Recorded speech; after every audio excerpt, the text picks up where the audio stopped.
In this panel, we're going to shift gears a little bit. In the morning, we had a pretty intense focus discussing sort of problems and issues and some of the institutions in flux in the United States. But one of the things that Pat and I and Checker and Cindy remarked when we were assembling the idea for the book and for the conference was that, you know, there's a lot to be learned from looking at some other sectors of the economy and also other countries around the world. And so that's really the goal of this panel, to provide us with some of these alternative perspectives.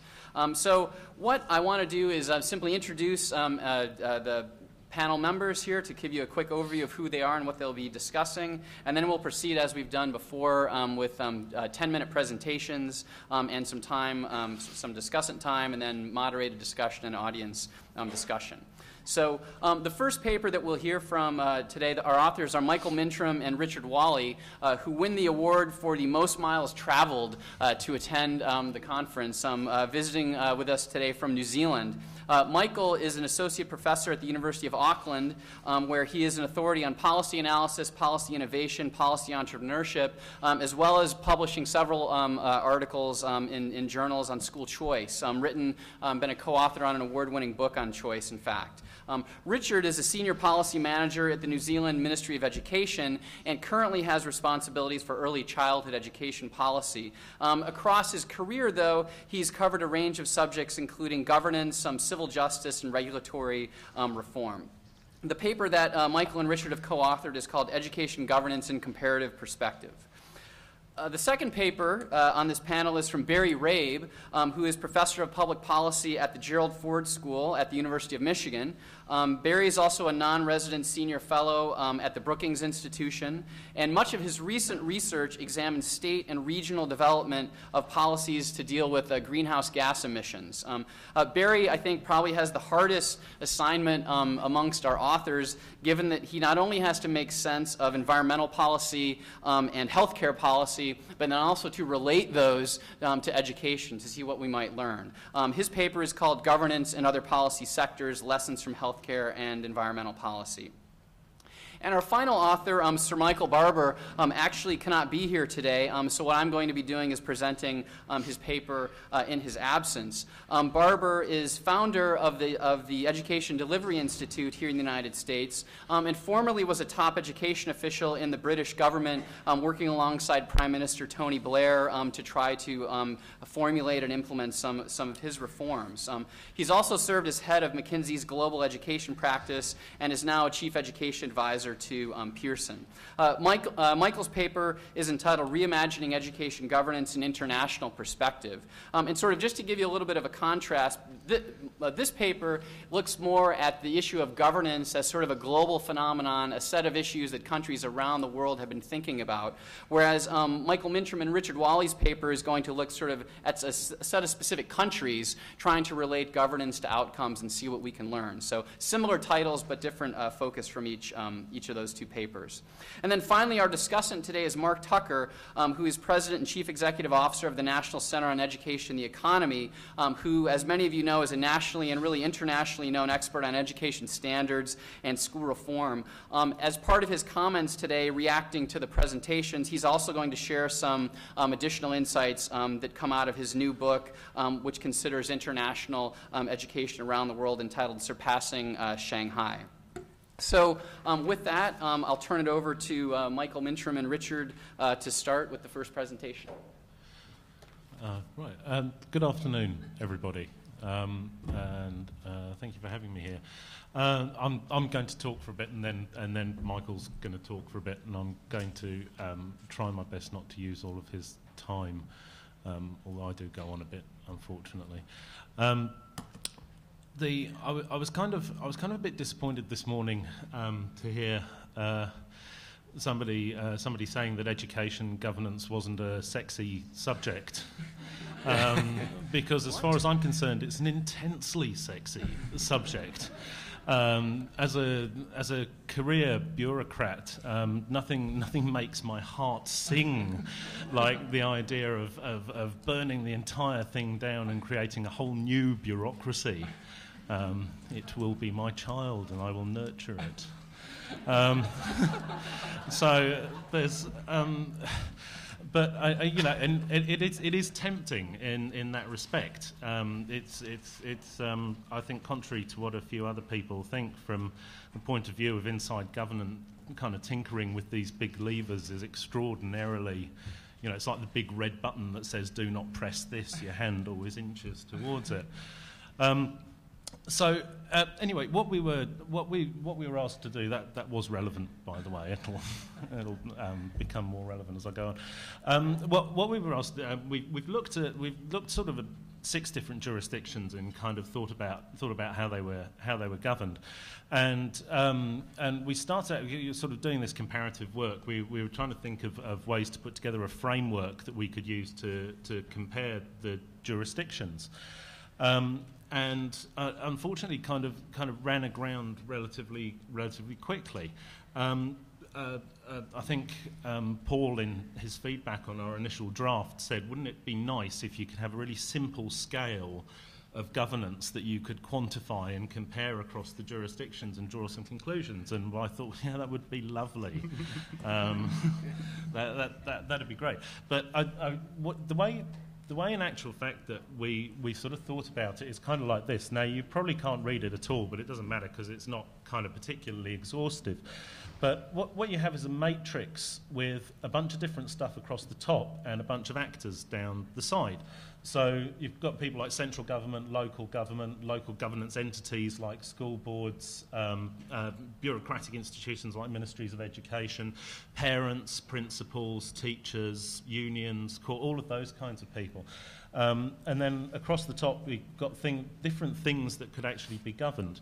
And I think this was something that Patrick touched on in the discussion this morning, was that thinking about education governance, I mean, we firmly believe this isn't a question of what level something is governed at. It's actually which mixture of people governs what at what level as well. So across the top, yeah, like I said, sort of property, curriculum assessment, and so on and so forth. And actually, kind of quite characteristic when you start looking across jurisdictions, is that this really is, to adopt Checker's metaphor, almost everywhere. This is a marble cake, and I briefly filled this in using New Zealand as an example. I don't know if you can sort of squint and make sense of that. But what it sort of demonstrates is different levels of control over different things. And in actual fact, the situation is not as simple as even that. So in New Zealand, schools are run by parents. They're run by boards of parents. And there's specific legislation in place that says you elect a board of trustees, it's called, and they're responsible for recruiting the principal. They're responsible for recruiting teachers. They're responsible for running the school's budget and all those sorts of things. And there's nothing in between the board of trustees and actually technically Parliament. Not even the Ministry of Education gets in the way of that relationship. Schools are all independent entities. Apparently. But, and there is a sort of but with this, when you look at something like the curriculum, for example, New Zealand has a national curriculum. It's mandated centrally.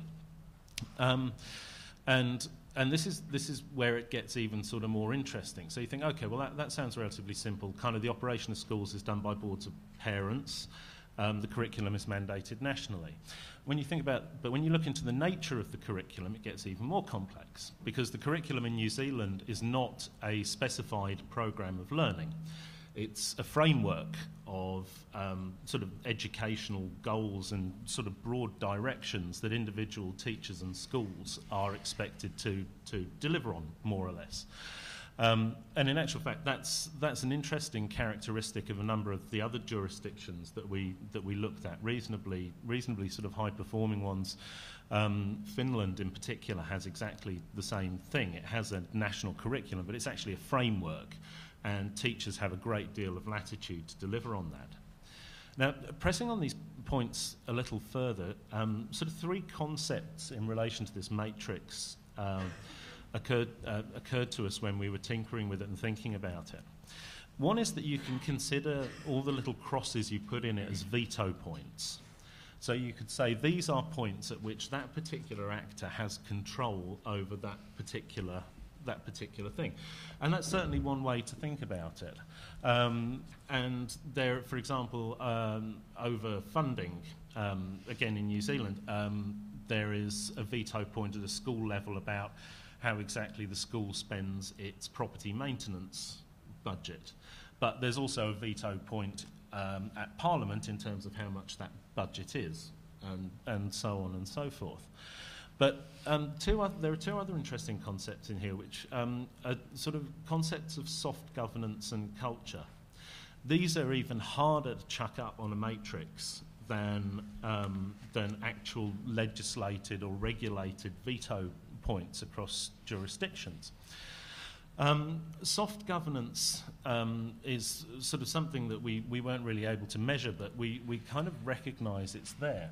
And that is that even within these strict frameworks, or even not so strict frameworks, various different actors have different levels of influence depending on, wow, I've really been talking too much.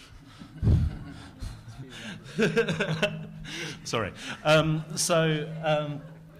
So yeah, it's basically, I don't know, to cut a long story short and give you an example.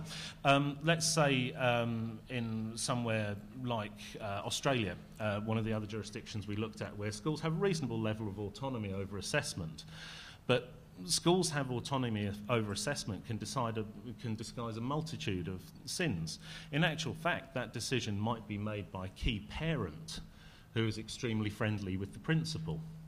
Or it might be made by the union or a consortium of teachers, or any one of a number of combinations of these things.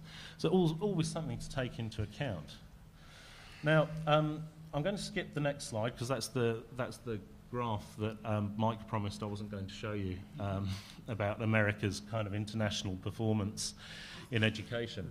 And talk about Finland and Korea, two of the jurisdictions, two high-performing jurisdictions that we looked at, and what are some of the governance features that we saw there. Both are somewhat decentralised. Yippee, magic bullet. No, not really, I'm afraid. Decentralised means different things. They're very different countries. Decentralised in Finland means power rests in a municipality which consists of about 2,500 students. Decentralised in South Korea means power sits in a local authority of about 40,000 students.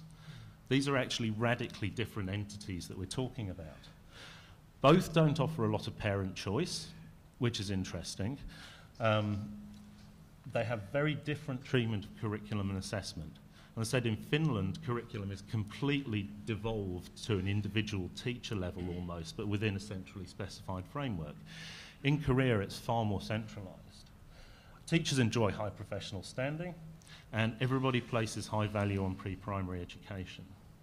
Now, I'm just going to hand over to Michael to talk about some of the lessons that we've taken from this study. And sorry, that was a bit of a whistle-stop tour of the information. Okay. One of the first things that I'd say on this is that, a long time ago, about 2,000 years ago, Marcus Aurelius said something like, "Stop philosophising about being a good person and be one." And, you might say, if you want to achieve great educational outcomes, it's the same sort of thing. Just go for it. And stop kind of, figuring out what's the best governance system. Because if we look at this evidence here, the best systems in the world tell us very different. The systems that are producing the best results are actually doing things very, very differently.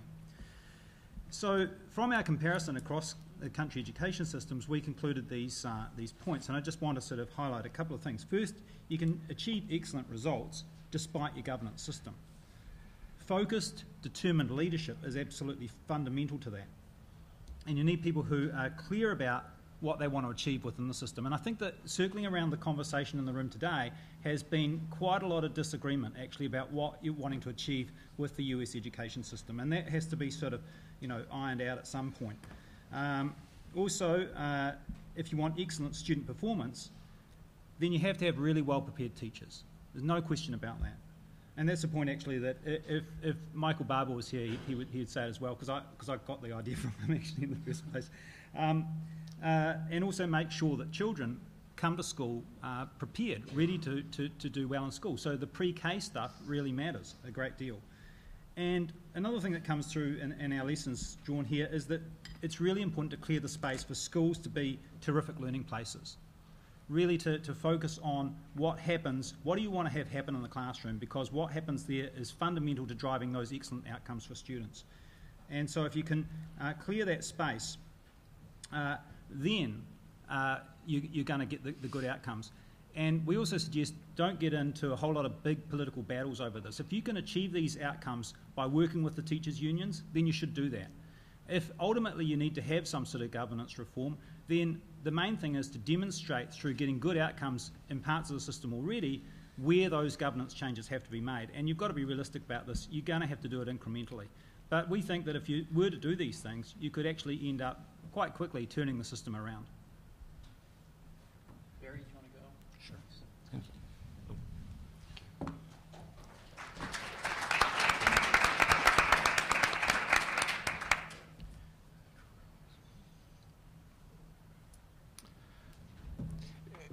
Education and education policy and education governance are often framed as if that area can be hermetically sealed. As Jeff Hennick's paper pointed out, often hermetically sealed from politics and government, and his paper nicely confronts that. And as I tend to scan the literature in this area, hermetically sealed from other arenas of public policy, as if there is really no lesson to be gained by thinking about other structural arrangements in other policy arenas. Most of my work is exclusively outside the arena of education, but sort of straddles medical care, disease prevention, and environmental protection.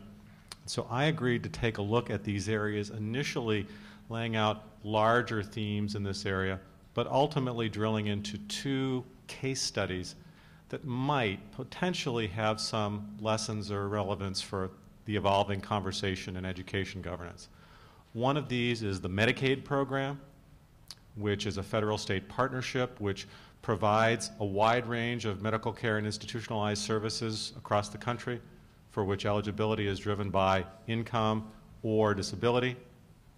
And on the environmental side, the Clean Air Act, which is a federal, state, and local partnership which involves a combination of regulations and grants and controls or regulates air emissions.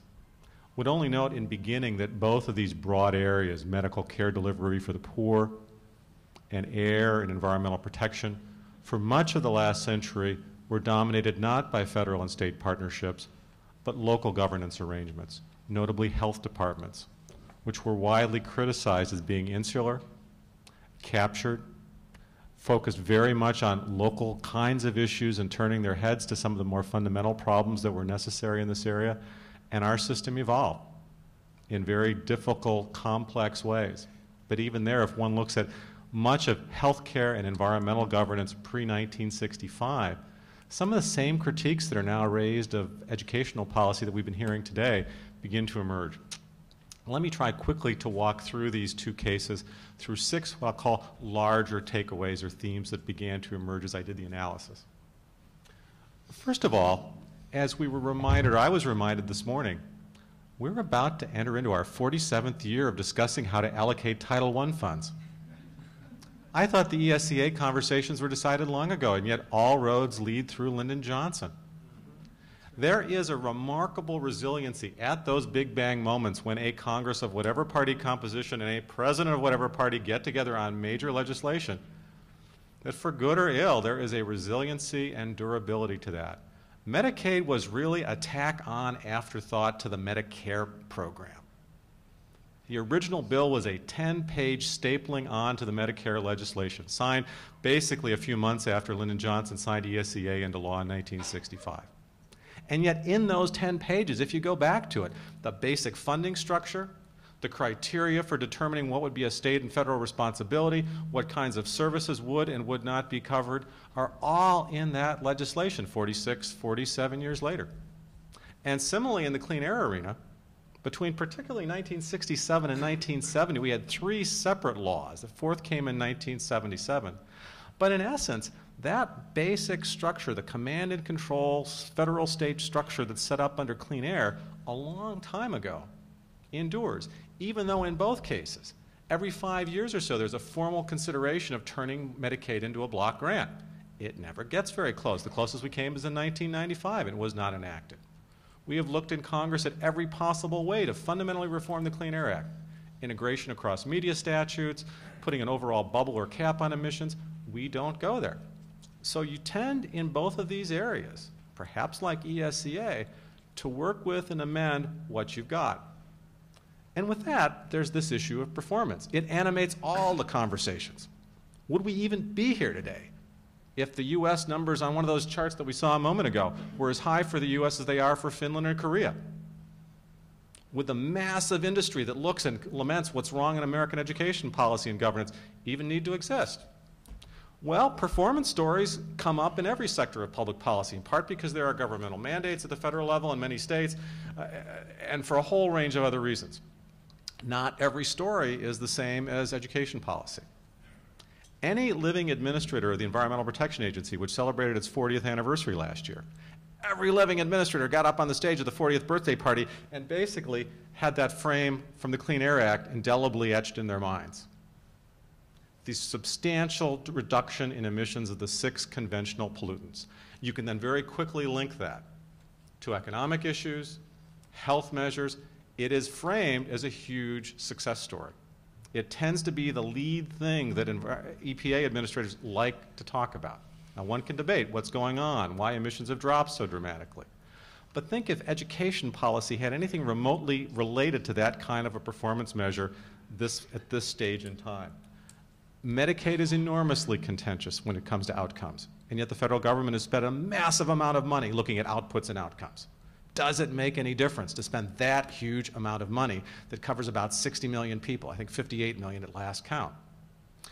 The funding model is not sustainable. The long-term projections are absolutely terrifying if you look 15, 20 years out, especially because of the institutional care aspects of this program, and yet study after study has shown, and secretaries of Health and Human Services are pretty good at telling the story. If you look at the same folks who are eligible for, or comparable folks who are eligible for Medicaid and don't have that services, they get more medical care, they get treated earlier in the disease process, they have a better long-term chance of surviving or overcoming major illnesses, and there are some very salutary health outcomes that come from being insured as opposed to not being insured. So the performance piece differs area by area. I don't mean to suggest that an emission is identical to a performance score on a test, but the stories differ in some cases, and in some instances in American governance, the performance story potentially is pretty promising. The Administrative Presidency. There are a number of themes that came up earlier today. You know, as it becomes more and more difficult for Congresses and presidents to get together on either landmark legislation or revisions of existing statutes, that basically defers substantial power to the presidency. Bill Clinton was the grand master of innovation and flexibility, and let's make a deal with states in the Medicaid area and clean air.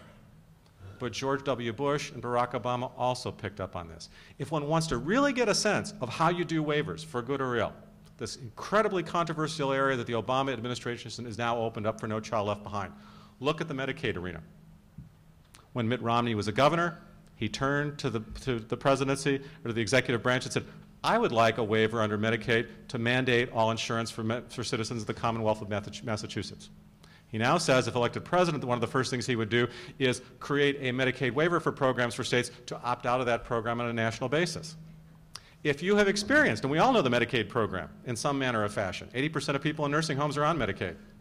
If you think about changes in institutional care, deinstitutionalization, community-based care, or managed care, all of those come through waivers negotiated between the executive branch of the federal government and their counterparts at the state level. State implementation plans. This is the basic structure of the Clean Air Act, a federal command and control statute, but 50 separate conversations and agreements struck primarily between presidents or their advisors and governors or their advisors. As Katie noted earlier, at some point legislatures are going to push back, but for the most part have not been able to get their fingers on this. And in this particular area, these two particular areas, we have very well entrenched federal statutes but an intergovernmental dynamic that begins to approximate what I would call the executive federalism models that we see in other federations like Canada, where the leaders of the sub-federal jurisdictions and the executive branch negotiate terms with substantial state-by-state differences. Aversion to markets. My understanding is that education policies had more than a few conversations about the idea of turning to markets and vouchers, the V word. Medicaid has been dominated by this conversation throughout its life, moving to some kind of a voucher mechanism or what Congressman Ryan now calls premium support. Politically, we tend not to go there. Environmental policy, for decades, has been dominated by discussion of moving toward a market-based system, emission taxes, or more commonly cap and trade, emission trading, whatever you want to call it. With very few exceptions, we do not go there. And yet, the lessons as states have begun to experiment with some of these programs and policies is there's potentially very dynamic outcomes that can occur, and yet the governance details are substantial. And the models of failure or problems that have emerged as Medicaid has experimented with vouchers or comparable cap and trade issues suggest governance is central. Market-based systems simply do not self-implement, even though that is often one of the arguments and pitches. And so that becomes a huge challenge thinking about any kind of market-based mechanism. How do you actually work out governance arrangements?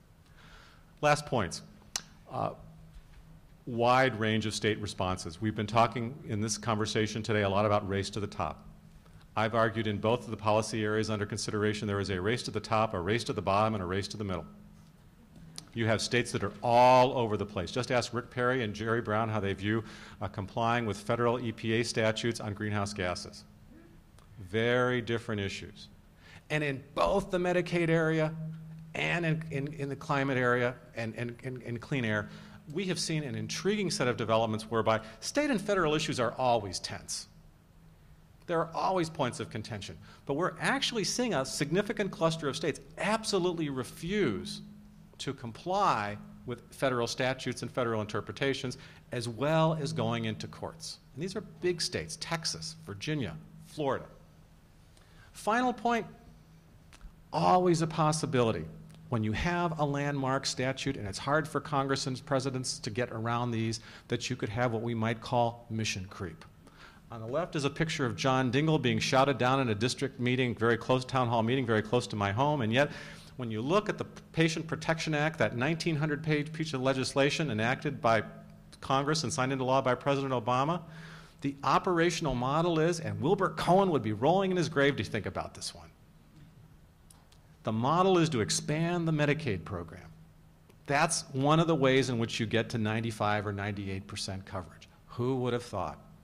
And who would have thought, after Henry Waxman and Ed Markey, the Butch and Sundance of climate change, passed massive legislation, incredibly complex legislation, died in the Senate, that American federal climate policy would be what a bunch of states do, and ultimately to go back to the Clean Air Act amendments and ask EPA to start working with states in terms of amendment kind of processes and think that through.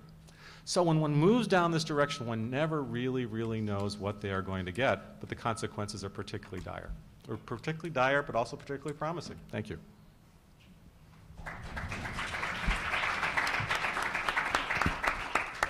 Okay, thanks a lot, Barry. I'm now doing my Sir Michael Barber impersonation, which I've never met the man, so I'm not sure how well I'll do, but I have his words in front of me. I'll do my best. Michael's paper is entitled Reimagining Education Governance and International Perspective.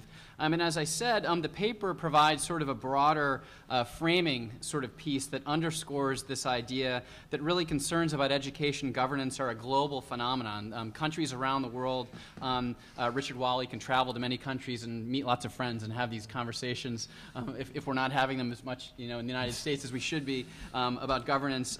But this is one of the big points of Michael's chapter. And so he opens the chapter by offering a brief history of education governance in England since the Second World War, and he offers that history also by comparing it to sort of the parallel history happening in the United States. And what that does is it serves as sort of a launching pad into the more conceptual topics that he gets into later. The second section of the paper offers what he calls three interesting paradigms, which in our language today we could kind of think of these as models of governance. And we've heard some of these examples on this panel right now and in some of the earlier panels too. So one model is what Barber calls the command and control approach to governance. And here, the image is what we kind of would picture. It involves more of a top-down implementation strategy, which the national or some higher-level government wants to bring about. Now, Barber says, based on this approach, you can probably move a system from, say, awful to adequate, but it's going to be somewhat difficult to move a system to being good or even to being great if you simply rely on command and control. And so that means that there are some other models, other paradigms that might be valuable, he says.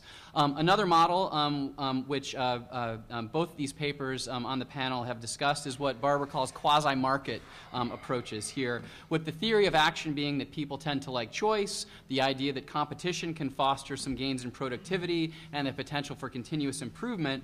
But we know that markets can fail, and we know in particular when they fail, the failures often damage equity concerns. And so that's why Barber says that we need to think of these markets as quasi, involving some level of government regulation and intervention.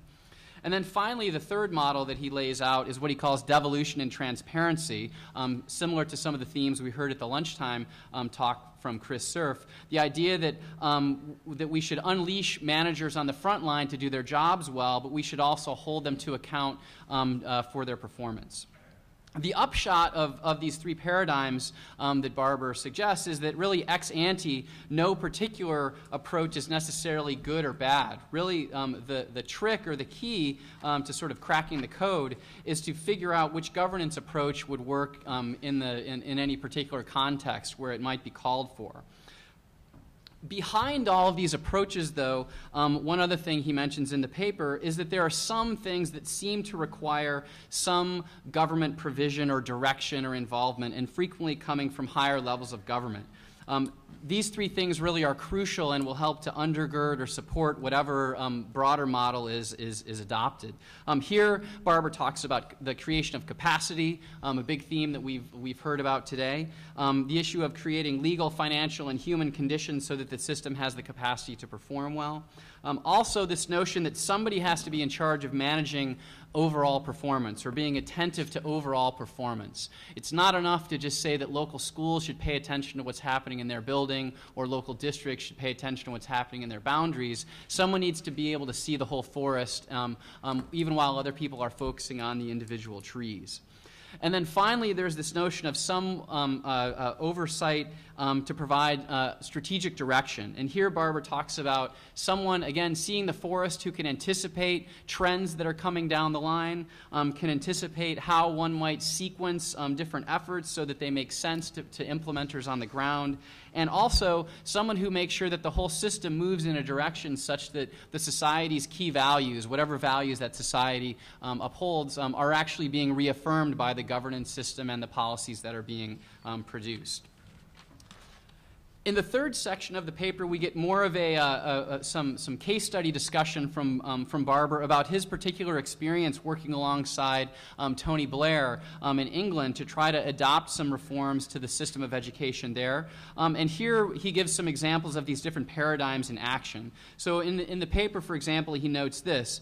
He says, in the first Blair term, we were unashamedly both centralist, strengthening the power of the Department of Education, and devolutionary, extending further the devolution of budgets and responsibilities to schools. This, parenthetically, this sounds very similar to what Chris Cerf says was the strategy in New York with some of the reforms from Mayor Bloomberg.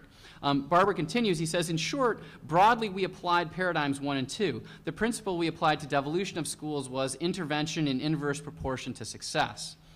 And then he says later policies coming along online in Blair's first and second term included approaches that looked more like quasi-markets. And here he gives the example of the British academy model of schools, which are essentially independent state secondary schools funded directly by the central government and that are analogous to charter school operators in the United States. fourth section and big set of lessons, here Barber pulls back to look not only at the situation in England, but at other countries around the world. And so here there's an interesting dovetail with the Walley and Mintrom papers, where Barber is looking at some big pictures as well. And here the lessons suggest some potential for successes associated with certain governance reforms, as well as some crucial limitations. And here it's worth reading just a couple of passages, because I think these encapsulate in a really nice way some of the big ideas out of the paper, but also some of the big ideas that have been swirling in the room all day. What Barber says is this. He says the strongest lesson about governance from around the world is that there is no simple model that can be said to be demonstrably the best. It makes sense to conclude from this that focusing purely on solving the problem of governance will not solve the problem of performance. It does not make sense to conclude that, therefore, governance does not matter, particularly if existing governance arrangements have the effect of putting barriers in the way of high performance. One other note of caution needs to be sounded, he says, and the caution is this. The governance of an education system is not just a matter of performance or effectiveness. It is also representative of the values of a society and has a part in its democracy or lack of it. The challenge in a country such as the United States and other diverse countries around the world is to combine its democratic values and local traditions with an approach to education governance that promotes effectiveness, or at least does not get in the way. Similar to the conclusion I think Michael Mintrom ended on in talking about school performance. What Barber suggests is that countries with highly diverse populations such as the US and the UK have to ensure legitimacy for education policy by being demonstrably inclusive. One interesting specific insight and sort of recommendation that comes out of these broader lessons is what Barber refers to as a real important need to focus on the mediating layer in any governance system. And he talks about that mediating layer at some length in the paper. It refers to an institutional layer that bridges the gap between the central power in a nation and the school level where implementation really happens day to day between teachers and their students in classrooms. Barber uses the metaphor, it's sort of akin to an operating system on any kind of device that we all are using. Behind that operating system is a bunch of complex technical machinery and code that computer programmers have written, and on the other end is are we the users who try to make these devices work, and it's that interface between the two that allows us to enjoy the great things we can get from sort of all of our electronic gadgets and tools and computers and things. And so an interesting question for governance then is where to locate that mediating layer. Should it exist relatively closer to the central power or central authority? Should it exist relatively close to the local authority? Regardless, it's somewhere in the middle, and sort of where we decide to locate it could have important implications for how the system performs and how people respond to various policies that it produces. Finally, in the conclusion, Barber talks about what he refers to as an effective delivery chain. And really, the overall conclusion suggests that whatever governance system a nation or a state or whatever the society is, whatever system that entity decides to embrace, it really needs to think about the ultimate impacts that system will have at the building level, at the school level, literally at that teacher-to-student level. And so the concluding section of the paper proceeds as sort of a backwards mapping exercise that considers this overall implication first from the point of view of schools, then some local unit, call it the school district, the municipality, whatever you would want to call it, some sort of unit above that, perhaps a state or a provincial or a regional level, and then finally, ultimately, at the central level. So considering governance and implementation through that sort of chain of delivery. That's my best effort at a Sir Michael Barber impersonation. You can get you can see what I got wrong and what I got right by reading the actual paper, but I do encourage you to do so. It's a very interesting read, and I think it's an overall great contribution to our project. So now let me turn it over to the discussant, Mark Tucker, who's going to reflect on some of his own work, also in light of these themes and topics that we have on the panel today. Thank you, Paul, and my congratulations to the organizers of this affair. I think you have focused on one of the most important issues facing American education today, and it's long overdue. Michael and Richard were, I think, right to say in their paper that the links between governance and student performance are weak. Unfortunately, the links between almost all the inputs and student performance are weak, and that is because of something that is greatly overlooked in the way we look at our education system and the way research is done in the United States. There are system effects, and a point I will return to in a minute. So what can we say then about the importance of governance? From my point of view, I will argue that the United States governance system in education is the single most important obstacle to this country's achievement of world-class student performance. That's a pretty strong statement. I hope to convince you in the next minute that it has some merit.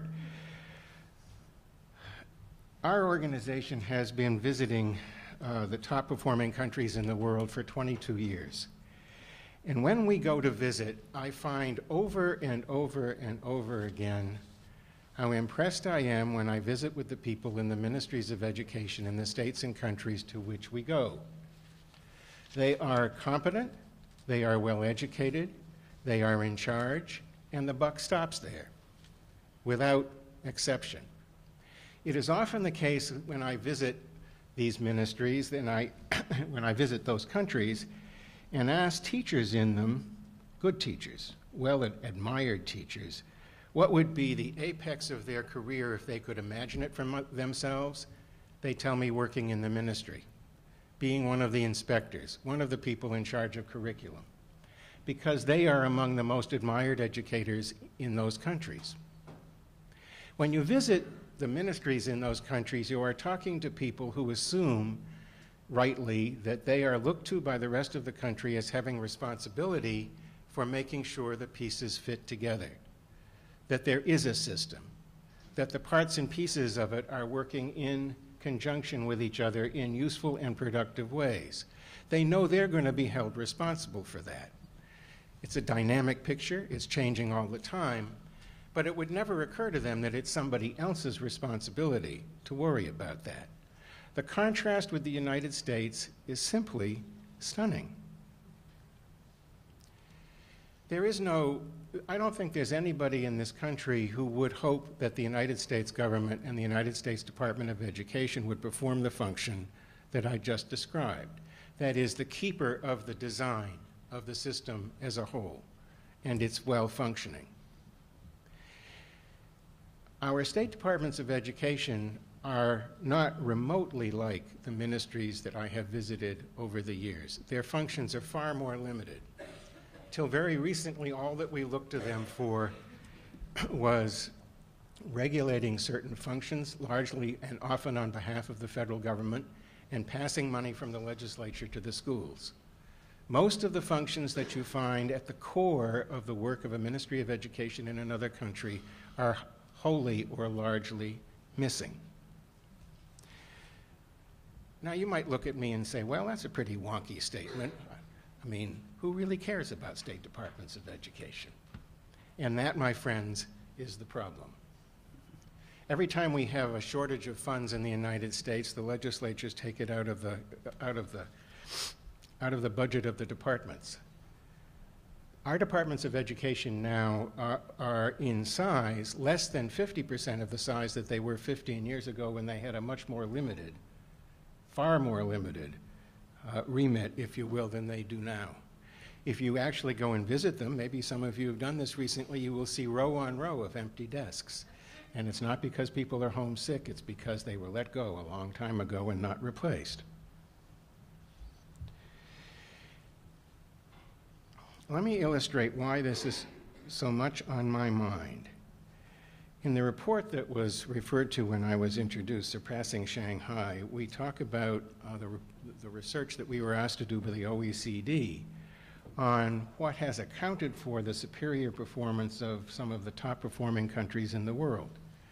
And one of those things clearly is what they've done about teacher quality. And let me just go through the list. This is very superficial. I'm not going to talk about this as the central topic, but I want to make a point. What you see in those countries is that they have all greatly raised standards for getting into schools of education. They have insisted on major changes in the program of teacher education. They have greatly raised their licensure standards. They have raised the standards for induction into the profession, and they couldn't have done any of that unless they had greatly raised teacher compensation. In the countries that we have visited, all of those things are in the domain of the ministry. In the United States, standards for admission are in the domain of individual teachers' colleges. Program standards are in the domain of the State Department of Education or the higher education system. Licensure standards are a function of the work of the Professional Standards Board. The standards for induction and teachers' compensation are in the hands of individual districts. How do you change that system? None of these people report to each other. Few talk to each other. If we don't solve that problem, we won't solve the teacher quality problem. And I can go through a long list of other problems we won't be able to solve either. What these other countries have done is to build effective systems of education. And you cannot do it without a place where the buck stops. What they all have, without exception, is a place where the buck stops. What we lack is a place where the buck stops. So, what functions do they play? I would argue, looking over the countries that we've studied with the top performance, a minimum list is they worry about school finance. It is their responsibility, not the responsibility of distributed districts, to make sure that there is equitable funding within their state or nation. They worry about standards, that is to say, student performance standards, curriculum, and assessment. They define the gateways in the system through which a student has to go to reach his or her objectives. They are very focused on the quality of the staff, leadership, and faculty. And they worry a lot about capacity building. Because it's all one group of people worrying about these things, they have a plan for dealing with the whole, not the parts and pieces. Let me make another comment here. And it has to do with the way power, authority, and responsibility is distributed in the governance systems that we have seen. I'm going to make a very broad and general comment. There are exceptions, but I think the general drift of this is true. If you look across the countries in the OECD group of countries and the much larger group that participate in PISA, you can see a pattern. Countries that are relatively far down on the performance, that is student performance distribution, are very often countries with high central control and high central accountability mechanisms and low teacher quality.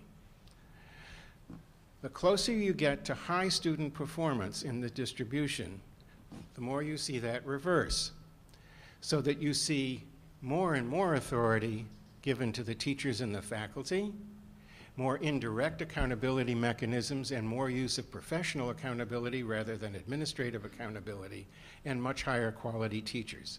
This is not an accident. Countries that have decided that they want world-class performance understand that they need for teachers people who could otherwise be in the high-status professions.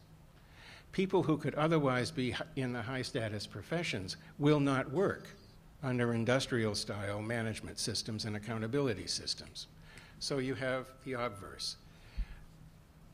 It is similarly true that if you give very high authority to teachers of relatively low quality, you won't get a high-performance system either. So there is no one best way to organize a governance system. But if you decide that you want a world-class performance from your students, there is a clear direction, in my view, you need to go with respect to how you allocate authority and responsibility. And it becomes very important to sort out what functions are played centrally and which ones locally. One last point. The United States is almost alone in the industrial countries in having a 4-tier governance system of education, that is school, district, state, national.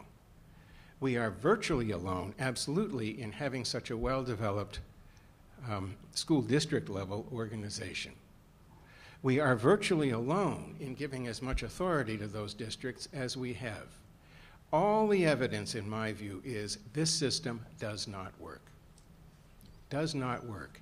And if we can't sort that out, nothing else we do is going to make a difference.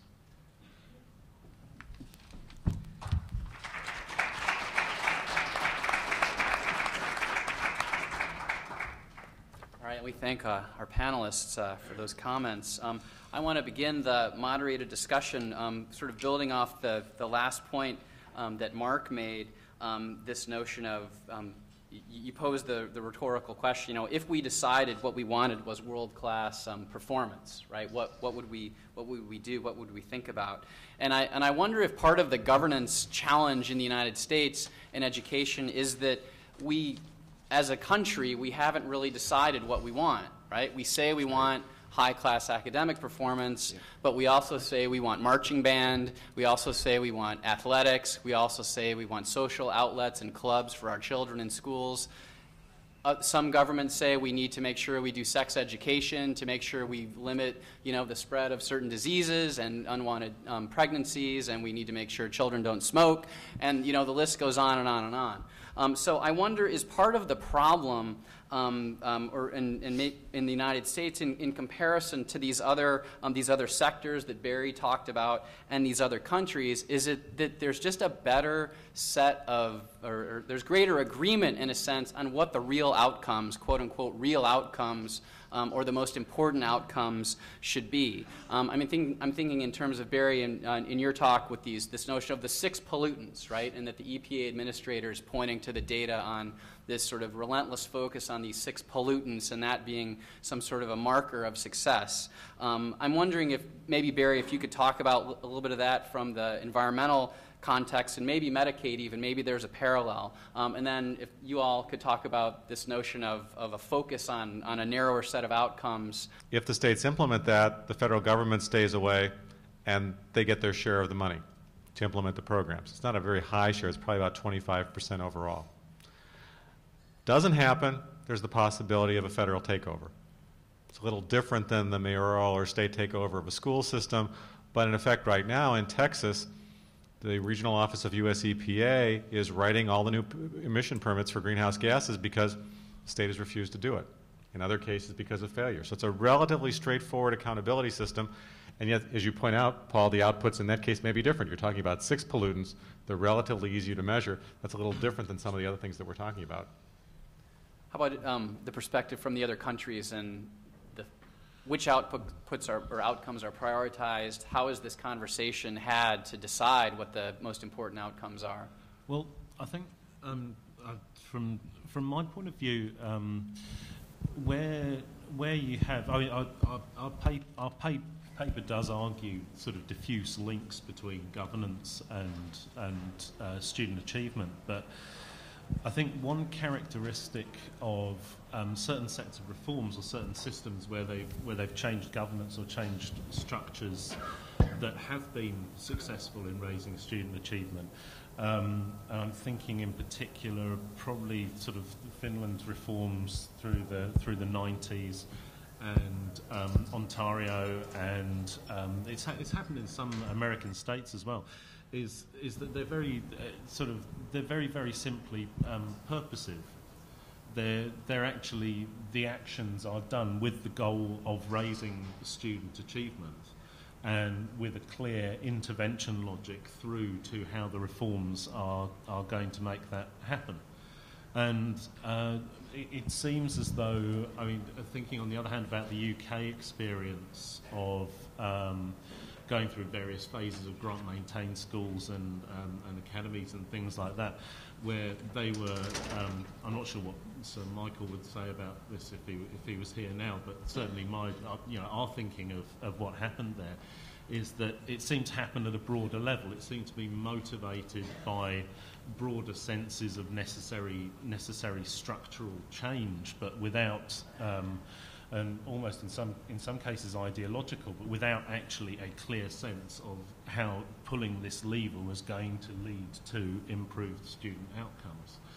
So it's sort of the same thing. It's sort of the same thing as the environment. Those focusing in on those 6 key things. But it doesn't have to be 6. It doesn't have to be a narrow set of goals.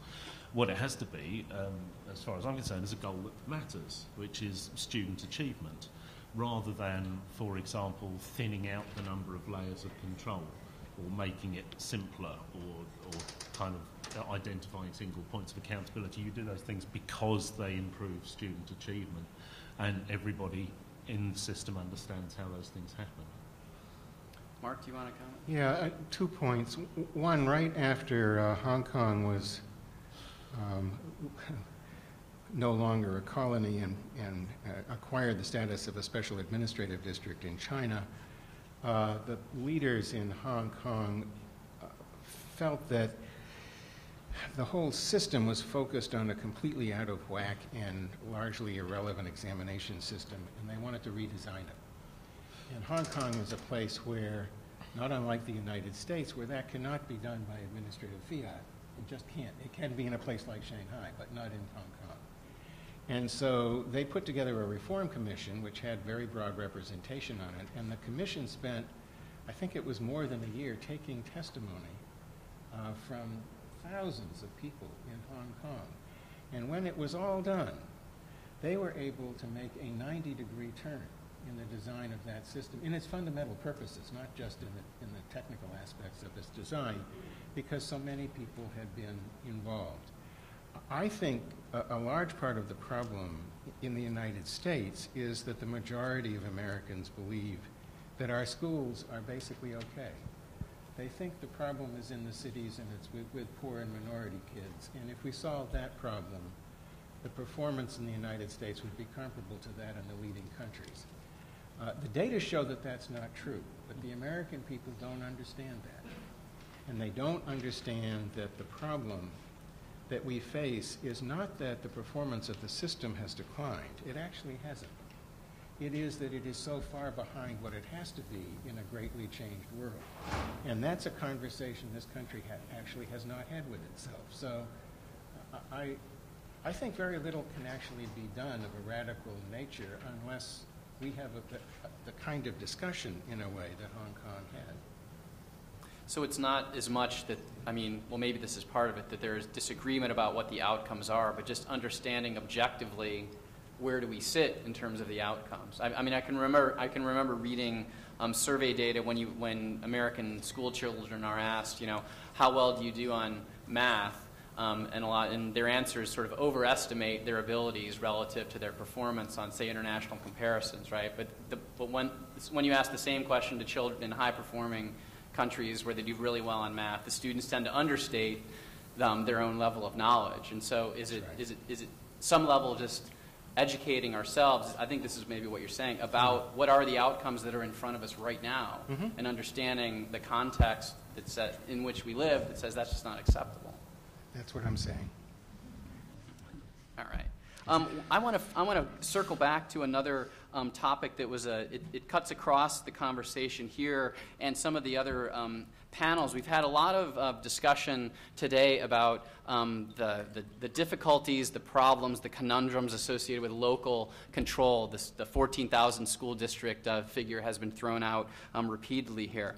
And so a theme, like I said, in Sir Michael Barber's paper was this notion of the middle tier, the mediating tier of governance that provides some sort of important translation role between central authority and that sort of on-the-ground location where teachers and students do their work. And I'm wondering, in terms of the healthcare and the EPA examples that Barry gives, it seems like the states play a very robust role there, but there's also another mediating layer, at least with EPA, in that the country is regionalized in a sort of meaningful way that helps to translate the desires of the central authority with the sort of the realities in the different regions. And I'm wondering if you could maybe talk on that example, on those examples about how you see the mediating layer in health and in the environment, and if there's some insights to be gained for education. And then similarly, Michael and Richard,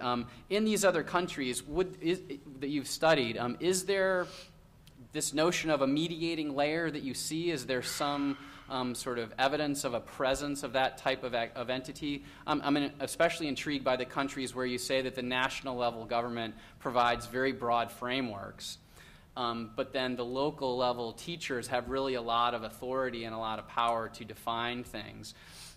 Does anything come in between the two that help the teachers to do their work? And there was the comment from the teacher earlier that said, you know, Common Core is in my mailbox this morning, and wow, now what am I supposed to do, right? I'm wondering if there is some sort of a layer that helps to translate these broad objectives into what teachers are experiencing. And then I guess similarly for Mark, a related point, you emphasized the strength and the skill of some of these national ministries of education, and I'm wondering, does that translate kind of down the chain of command? Is there an equivalent sort of middle tier or mediating tier at a regional or maybe provincial level that is as skilled and as respected as the national tier that provides that kind of mediation that Barber is talking about? Because I think that's one of the things we're trying to figure out in this conversation is if we don't like districts, or if we think states are under-equipped, then what should this middle transitory kind of tier be? So Barry, do you want to start us on that? Sure. Most federal agencies are divided regionally, and of course the downside is you're adding another layer of government. But in the case of the EPA, there are about 18,000 employees. Most of the life of the EPA, 2/3 of those people work in one of the 10 regional offices. Each one of those regional offices is, in effect, a mini U.S. EPA, and most contact that states or permit applicants have is with the regional office. They don't interact with people in Washington unless the feds have to come in. That's been a fairly standard mechanism. One of the criticisms is, well, you have regional variation, different interpretations of the same federal statute, and how much variability do you want to have? On the upside, the little that we know about these regional offices, it does allow for a little different kind of scaling.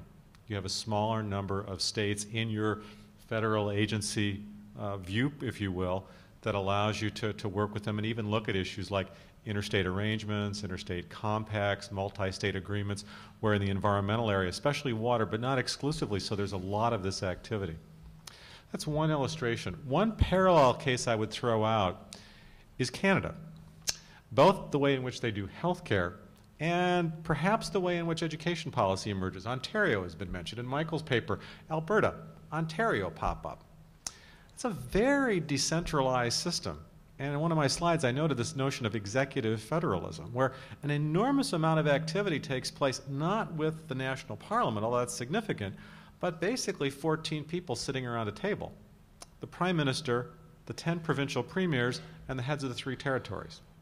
Any major resource allocation involves that in some way. So in the Canadian case, you don't have this regional intermediary, but you've only got 13 sub-federal units.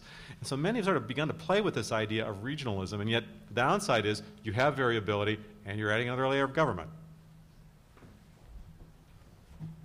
Yeah, whomever wants to go. Give it a go.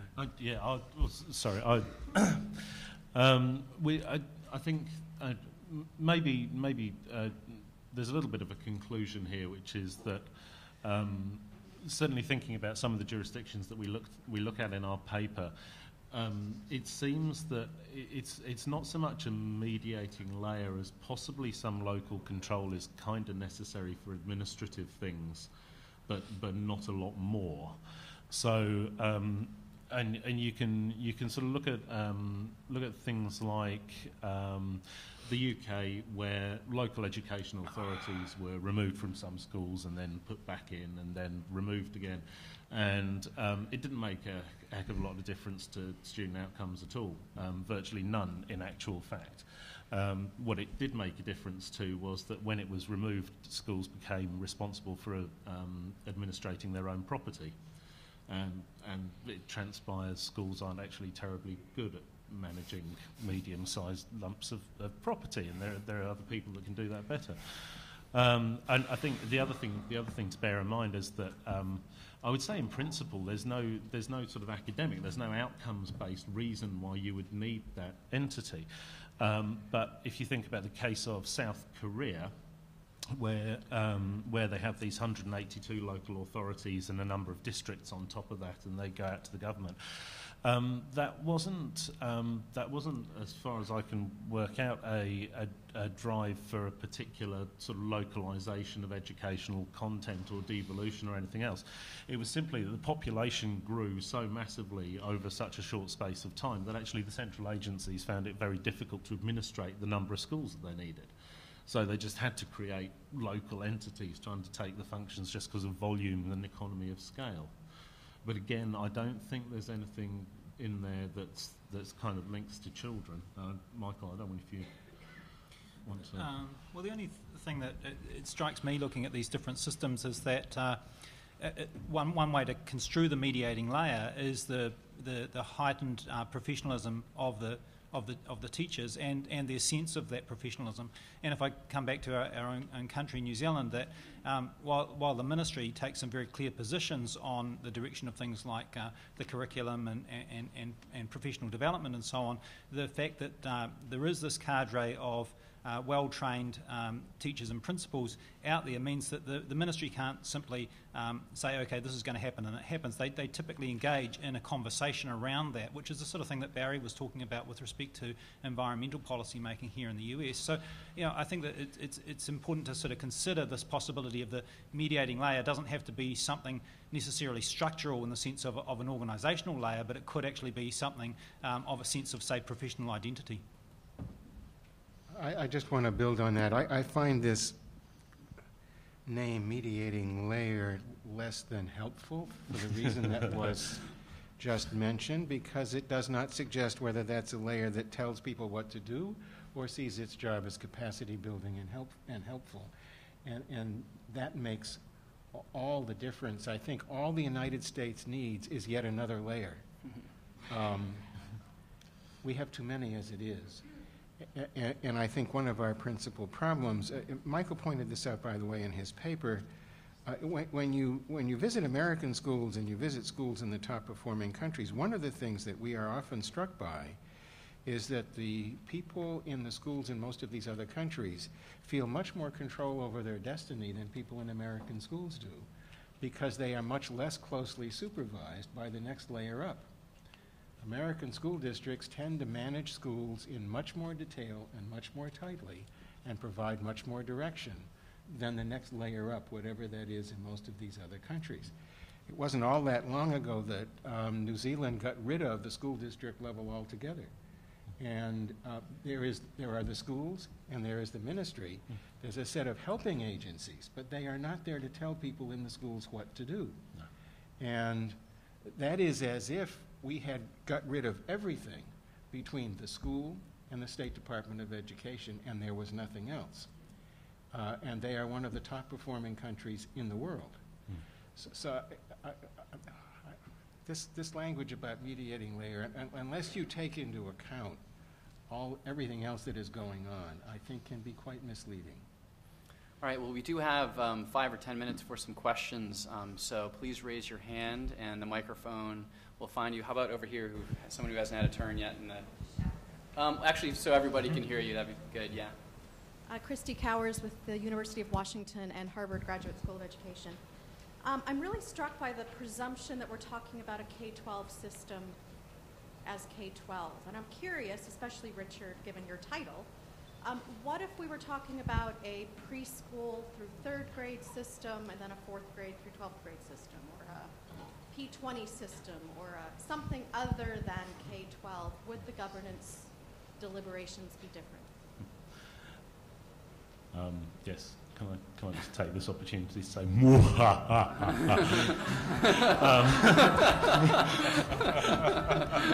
You've struck the mother lode.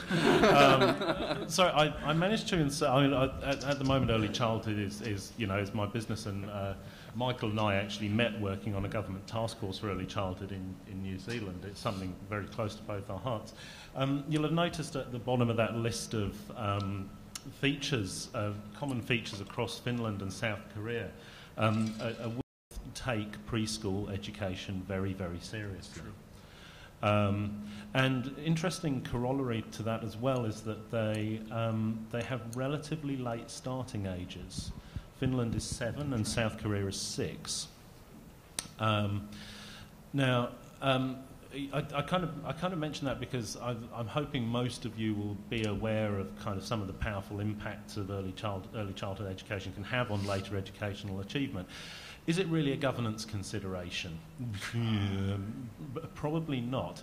Other than, if you frame it up as the question, thinking about who makes decisions and where the veto points are and where the authority lies, who decides what age a child starts their education? Now, that's kind of the question that is very rarely thought about, and in many countries it's just seen as fairly obvious. They start at the age they start school, which is imprinted indelibly on everybody's minds in a large number of jurisdictions. New Zealand, they start on their 5th birthday. In the UK, they start in September on the year of their 5th birthday, and that's when children start school, and that's when they start their education. That is actually not when children start their education. In a large number of countries, they will be going to pre-K or preschool or some form of early childhood education, particularly in highly performing jurisdictions. And it's actually, for the most part, it's parents that make that decision. Parents actually decide when their child's education starts, where parents are their children's first educator. Something we're kind of trying to flag up to our ministers at the moment. You're very, very interested in literacy standards. When is the peak age for language acquisition? 18 months. That's actually when you get most of your language skill. So I think this sort of redefining this notion of an education system as being something that actually starts at a very early age and has a number of informal institutions that tack onto it before you get into the compulsory sector is quite an important thing to think about if you're serious about raising educational achievement. Because early childhood is a piece of education technology that is emergent, that appears to be incredibly powerful, and I believe is somewhat underexposed at the moment. All right. Is there a question in the back? We had one in the front. Is anyone in the back? Maybe in the back row, in the white, way over there. Hi, Lana Cohen. I'm with the Statewide Longitudinal Data Systems Grant Program here.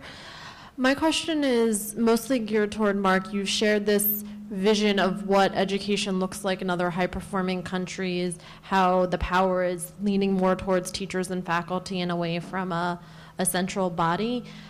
And obviously the U.S. is in stark contrast to that. How do we get from where we are to something that looks more like that? Well, maybe the Center for American Progress and the Fordham Institute would like to organize another symposium. I'm actually serious, because that is the right question, but it doesn't lend itself to a 2-minute answer.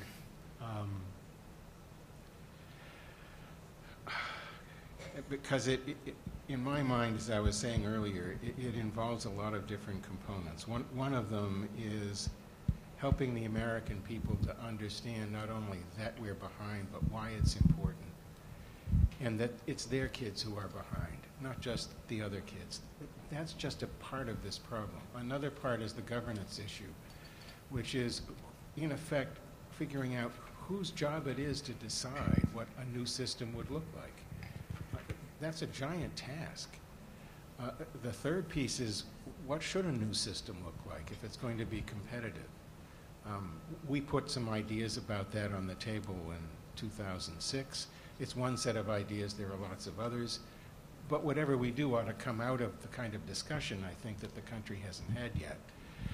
I can give you, and so can other members of this panel, some insight into what specific things happened in other countries, some that look a lot like us and some that look very unlike us, that enable them to get where they are. And that will provide clues to what's possible in the United States. But clue is the strongest word I can use. We're going to have to figure out our own way through this for all kinds of reasons. But I think having more information than people have now about how others have done it is going to be an important part of the conversation. More than that is a couple of days. All right, we'll see you all back here when Cindy and Checker can get that one rolling. Please join me in thanking our guests for this great panel.